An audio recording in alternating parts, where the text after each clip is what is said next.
పైకి లీటర్లా కనిపించే ప్రతి ఆయిల్ ప్యాకెట్ లీటర్ కాకపోవచ్చు, కానీ ఫ్రీడమ్ ఆయిల్ ప్యాకెట్లో మాత్రం ఖచ్చితంగా లీటర్ నూనె ఉంటుంది. అందరికీ నమస్కారం. నా పేరు మాధురి. మీరు చూస్తున్నది సుమన్ టీవీ నెట్వర్క్. ఈరోజు మనతో పాటు ఉన్నారు ప్రముఖ ఆధ్యాత్మికవేత్త అనంతలక్ష్మి గారు. నమస్కారం అమ్మా. నమస్తే అమ్మా. అమ్మ, మనకి శ్రీరామనవమి దగ్గరికి వస్తుంది కాబట్టి శ్రీరాముడు గురించి పరిపరి విధములుగా ఆ నామం స్మరించిన, ఆయన గురించి తెలుసుకున్న ఎంతో మంచిది, పుణ్యం అని చెప్పేసి అంటూ ఉంటారు. ముఖ్యంగా శ్రీరాముడు గురించి మనం మాట్లాడుకోవాలి. నేటి తరానికి ప్రతి ఒక్కరికి కూడా ఆయన యొక్క క్వాలిటీస్ తెలిసి దాన్ని మన లైఫ్లో అది అలవర్చుకుంటే మనం ఎలా సక్సెస్ వైపుగా అడుగులు వేస్తాం అన్న విషయాలు తెలుసుకోవాలందమ్మా.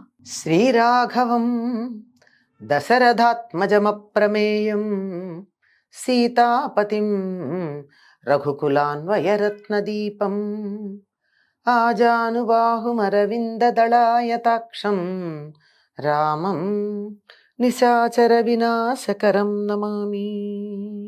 శ్రీరామచంద్రుడు తనని తాను దశరథుడి కుమారుడు, ఆత్మానం మానుషం మన్యే రామం దశరథాత్మజం అని చెప్పుకున్నాడు.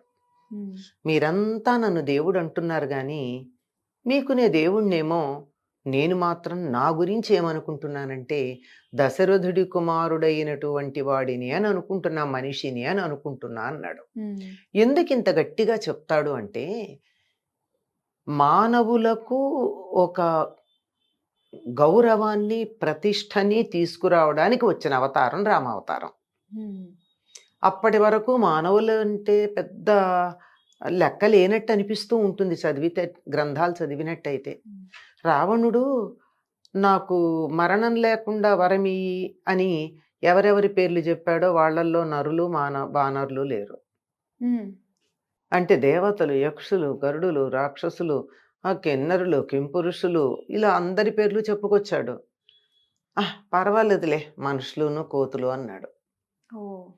అంటే మనుషులు, కోతులు అంత పెద్ద పట్టించుకోనక్కర్లేని వాళ్ళుగా పరిగణించబడిన సందర్భంలో మనిషికి ఒక గౌరవం ఆపాదించటానికి వచ్చినటువంటి అవతారం రామావతారం. మీరు ఇట్లా ఉండండి, గౌరవిస్తారు అంటే ఎవరుంటారమ్మా? నన్ను గౌరవించండి అంటే ఎవరు గౌరవిస్తారు కదా? నన్ను గౌరవించేట్టుగా నేను ప్రవర్తించాలి. అవును. నువ్వు ఇట్లా ప్రవర్తించు, నీ గౌరవం ఉంటుంది అంటే చెప్పొచ్చావులే, నా పరిస్థితిలో నువ్వు ఉంటే నీకు తెలుస్తుంది అంటారు. అందుకని అందుకని నేను చెప్పలేదు, రాముడు గౌరవం ఎలా కలుగుతుందో తన ప్రవర్తన ద్వారా చూపించాడు. ఒక ఆదర్శ మానవుడు ఎలా ఉండాలో, గౌరవించదగినటువంటి మానవుడు ఎలా ఉండాలో, ఎలా ఉంటే గౌరవించబడటం కుదురుతుందో ఆ విధంగా ప్రవర్తించి చూపించాడు. అందుకని ఒక మనిషి ఎలా ఉండాలి? ఎలా ఉండాలంటే చిన్నప్పుడు మంచి కొడుకుగా ఉండాలి, అమ్మాయి అయితే కూతురుగా, చదువుకుంటే మంచి శిష్యుడుగా, చదువుకునే సమయంలో మంచి విద్యార్థిగా, అన్నదమ్ములు అక్క చెల్లెళ్లతో మంచి సోదరుడు లేక సోదరిగా, వివాహమైతే మంచి జీవిత భాగస్వామిగా, మిత్రులతో మంచి మిత్రుడుగా, శత్రువులతో ఆదర్శప్రాయుడైనటువంటి శత్రువుగా, తన ఉద్యోగ ధర్మాలు నిర్వర్తించేటప్పుడు ఉత్తముడైనటువంటి అధికారిగా, ఆ రోజులైతే రాజు, తన కింద వాళ్ళతో ప్రవర్తించేటప్పుడు ఆదర్శప్రాయుడైనటువంటి అధికారి, పెద్దలతో ప్రవర్తించేటప్పుడు ఆదర్శప్రాయుడైనటువంటి ఉద్యోగి. ఇలా ఏ విషయంలోనైనా ఇలా ఉంటేనే ఇలాగే ఉండాలి, ఇది తప్ప మరొక రకంగా ఉండే అవకాశం లేదు, ఇలా ఉంటే గౌరవించడానికి వీలవుతుంది అని చెప్పేటటువంటి అన్ని పరిస్థితుల్లో అన్ని రకాలుగాను గౌరవార్హమైన అంటే గౌరవించటానికి తగినటువంటి చక్కని ప్రవర్తన కలిగినటువంటి వాడు శ్రీరామచంద్రుడు. అందుకే మనకి ఎప్పుడన్నా నేను ధర్మ మార్గంలో ఉండాలి కానీ ప్రస్తుత పరిస్థితుల్లో ఏం చేయాలో అర్థం కావట్లేదు అని సందేహం వస్తే, ఈ పరిస్థితుల్లో రాముడు ఏం చేసేవాడని ఒక్కసారి ఊహించుకుంటే చాలు మనకి మంచి పరిష్కారం దొరుకుతుంది. అంతటి చక్కనైనటువంటి ప్రవర్తన కలిగిన వాడు కనుక రాముణ్ణి మనం ఆదర్శంగా గనక తీసుకున్నట్టయితే కొడుకుగా మనకి మంచి పేరు వస్తుంది, ఉద్యోగిగా, భార్యగా, లేక భర్తగా, తండ్రిగా, పెద తండ్రిగా, ఇలా సమాజంలో ఇతరులతో మనం కలిసి ప్రవర్తించే సందర్భంలో ఎటువంటి సంబంధాలు ఉంటాయో అన్నింటిలోనూ ఉత్తమంగా ఉండేటట్టుగా ఉంటుంది. మరి అలా ఉన్నట్టయితే అందరి చేత కీర్తించబడతారు కదా. అవును. ఉదాహరణకి ఇప్పుడంటే రాజకీయాలు గురించి మనం పెద్దగా మాట్లాడకూడదు, కానీ ఒకప్పుడు వేరే వేరే పార్టీల్లో ఉన్నవాళ్ళు కూడా చెప్తూ ఉండేవారు, మాకు వ్యక్తిగతమైనటువంటి అభిప్రాయ భేదాలు లేవు, సిద్ధాంతపరమైన భేదం తప్ప అని. అంచేత చర్చించుకునేటప్పుడు సిద్ధాంతాల గురించి చర్చించుకునేవారు, చర్చ పూర్తయ్యాక స్నేహంగా ఉండేవారు, ఒకళ్ళనొకళ్ళు తీవ్రంగా విమర్శించుకునేవారు సిద్ధాంతపరంగా. అది ఆదర్శప్రాయమైన శత్రుత్వం అంటే. ఏ విషయంలో మనం ఎదుటి వాళ్లతో మనకి నచ్చలేదో ఆ విషయంతో తీవ్రంగా అంటాం. వ్యక్తితో మనకేం సంబంధం లేదు, వ్యక్తితో మన ఇద్దరం స్నేహితులమే, కానీ నీ అభిప్రాయం నాకు నచ్చలా, నేను చెప్తాను, నీ దాంట్లో ఈ దోషం ఉంది అని నీకు ఖచ్చితంగా చెప్తా. నువ్వేమో నాది సరైనటువంటి పద్ధతి అని చెప్తావు, నువ్వు చెప్తే ఇద్దరం తీవ్రంగా వాదించుకుంటాం. సిద్ధాంతానికి సంబంధించి వ్యక్తిగతంగా నీ మీద నాకు కానీ నా మీద నీకు కానీ శత్రుత్వం ఉండదు. ఇటువంటి మంచి వ్యక్తిత్వాన్ని కలిగి ఉండాలి అంటే రాముడి యొక్క ప్రవర్తనని మనం తెలుసుకోవాలి. దాన్నే రామాయణము అన్నారు. అయనము అంటే నడత లేక నడక. రాముడు ఎలా ప్రవర్తించాడు, ఎలా నడుచుకున్నాడు, ఎలా వెళ్ళాడు అన్నది తెలుసుకుంటే మనం కూడా ఆ విధంగా వెళ్ళడానికి ఉంటుంది. అది ఆదర్శప్రాయం అని చెప్పడానికి మనకి ప్రారంభంలోనే ఉంది. రామాయణ ప్రారంభం ఎలా మొదలవుతుందంటే తపస్వాధ్యాయ నిరతాం తపస్వీ వాగ్విదాంబరం నారదం పరిపప్రచ్ఛ వాల్మీకిర్ముని పుంగవం. ఇది మొట్టమొదటి శ్లోకం సంస్కృత వాల్మీకి రామాయణంలో. వాల్మీకి మహర్షి నారదుణ్ణి ప్రశ్నించాడు. అక్కడ మొదలు పరిప్రశ్న చేశాడు. పరిప్రశ్న అంటే తెలుసుకోవాలనేటటువంటి ఇష్టంతో ప్రశ్నించటం. మనం కొన్ని చాలా క్యాజువల్గా ప్రశ్నలు వేస్తాం, ఎట్లా ఉన్నారో అంటాం, వాళ్ళు ఇచ్చే సమాధానం కూడా వినం. అవునా కదా, వినం.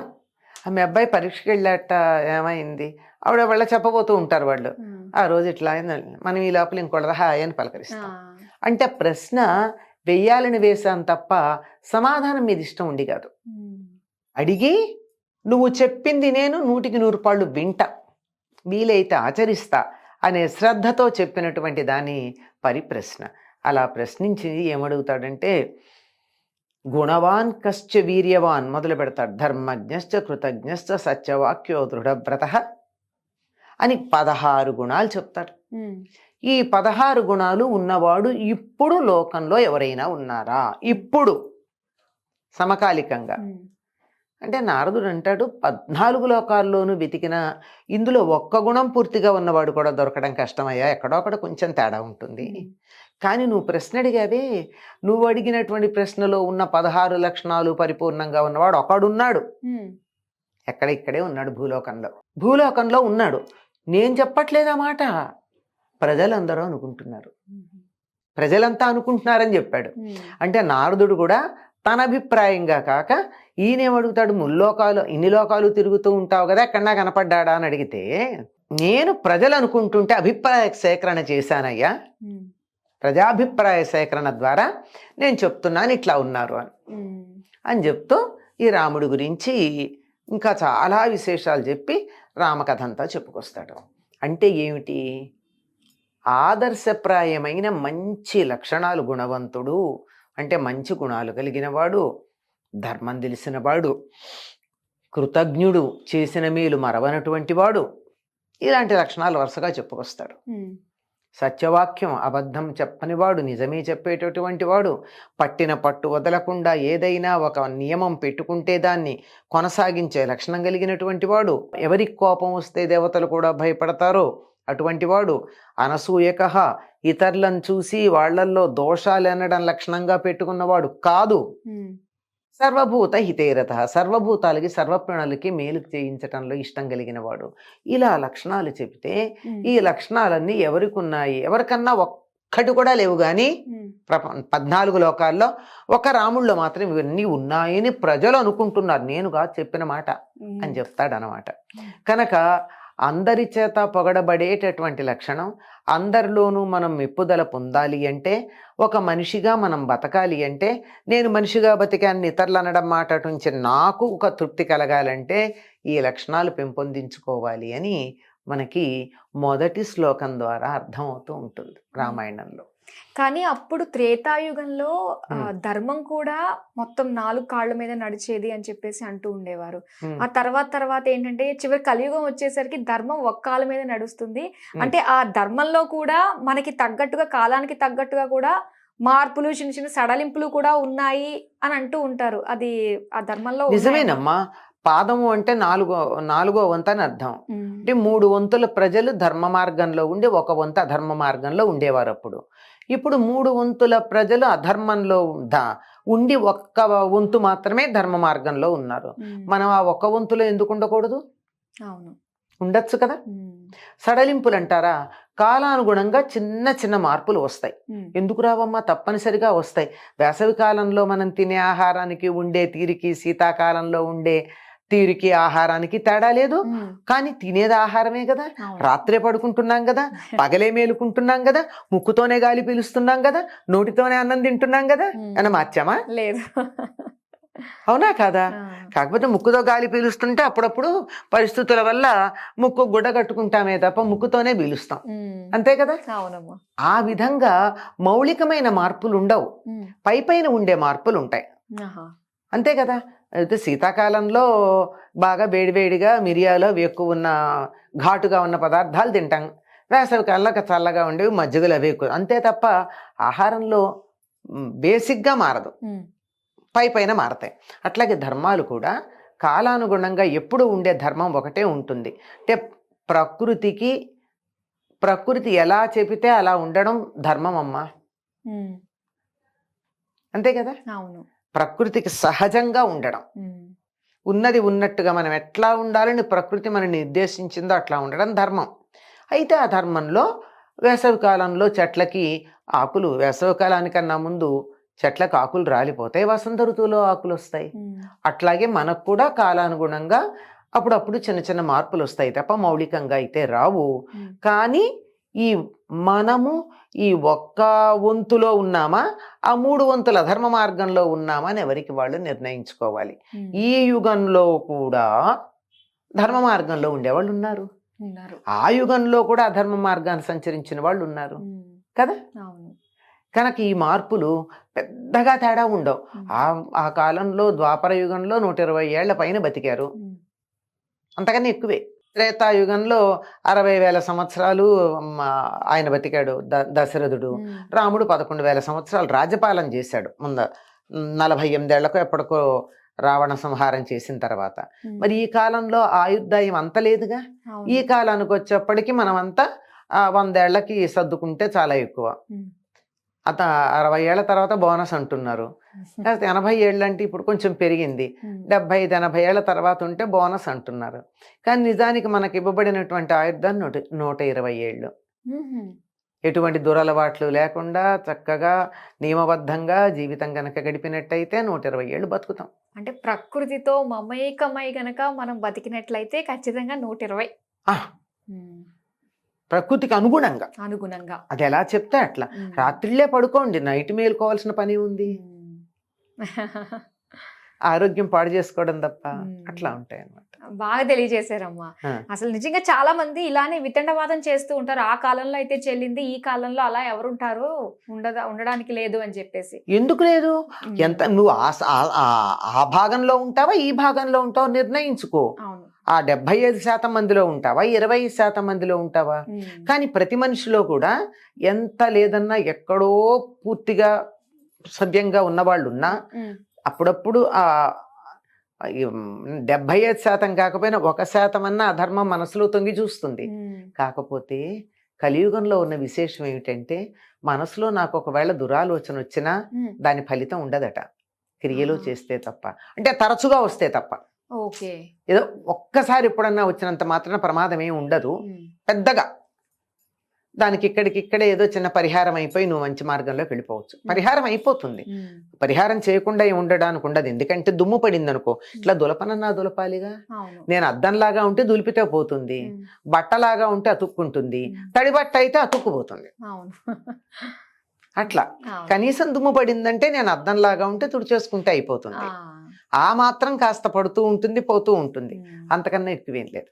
సో మనకి అనిపించాలి ఫస్ట్, నేను ఎందులో ఉన్నాను, ఏ భాగంలో నేను ఉన్నాను అని మనకు అనిపిస్తే ఆ ధర్మ మార్గంలో మనం నడవగలం. ఏ భాగంలో ఉన్నాను కదా, అసలు నేను ధర్మ మార్గంలో ఉన్నాను అనుకుని అలాగే ఉండండి. ఎందుకు అధర్మానికి ఎందుకు వెళ్ళాలి? వెళ్ళాలి. కరెక్ట్. అది ఈ దీనికి ఆదర్శం శ్రీరామచంద్రుడు. ఖచ్చితంగా ఆయన గురించి మాట్లాడుకున్నప్పుడు ధర్మం గురించి కూడా మరొకసారి మనం మాట్లాడుకుని, అప్పుడు దాకా అలా ఇలా ఉన్నా కూడా మళ్ళీ ఇక్కడ నుంచి సరైన పద్ధతి. రామో విగ్రహవాన్ ధర్మ అని, ధర్మమంతా మూర్తిభవించిన వాడు రాముడని మారీచుడు అన్నాడమ్మా. రాక్షసుడు, రాక్షసులే ధర్మమూర్తి అని రాముడిని మెచ్చుకున్నాక మరి రాముడు సరైన వాడు కాదు అనే వాళ్ళని ఏ జాతి వాళ్ళు అనుకోవాలి మనం? అవును. చాలా చక్కగా తెలియజేశారమ్మా. ఇంత చక్కగా మాకు తెలియజేసినందుకు ధన్యవాదాలు. సర్వం శ్రీరామార్పణమస్తు.